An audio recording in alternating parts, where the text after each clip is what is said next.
Land regimes exist to give First Nations more control, flexibility, and decision-making power over how their reserve lands are managed.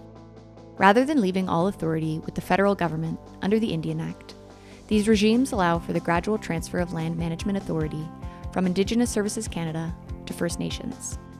They provide the legal and administrative framework that shapes how lands are managed, clarifies who holds authority, and outlines the responsibilities of all parties involved. In Canada, there are 3 main land regimes.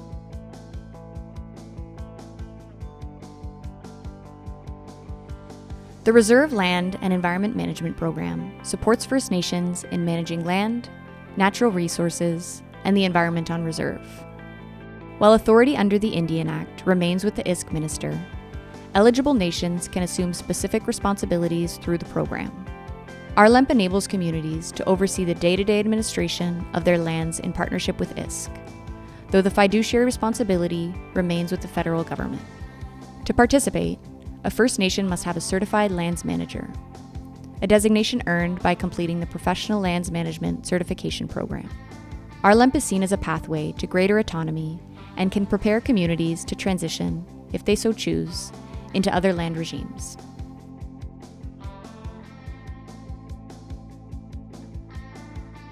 The Framework Agreement on First Nation Land Management is a significant step towards self-determination.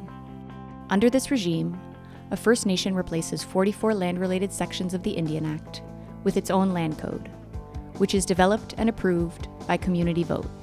Once in place, the nation gains full authority over land-related decisions without requiring ministerial approval. This form of sectoral self-government allows for faster, more flexible, and community-driven land management. The First Nation assumes the fiduciary obligation and liability for decisions made under its land code, while Canada retains responsibility for lands transactions registered prior to enactment.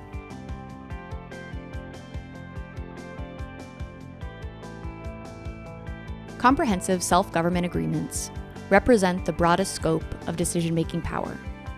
These government-to-government agreements recognize a nation's authority not only over lands and resources, but over all sectors of governance, such as education, health, and social services. Under these agreements, the nation creates and enforces its own laws, which are constitutionally protected and tailored to reflect community priorities and governance systems. Once the self-government agreement is enacted, the First Nation assumes the fiduciary obligation and liability. Land transactions registered prior to enactment are negotiated with Canada before the agreement takes effect.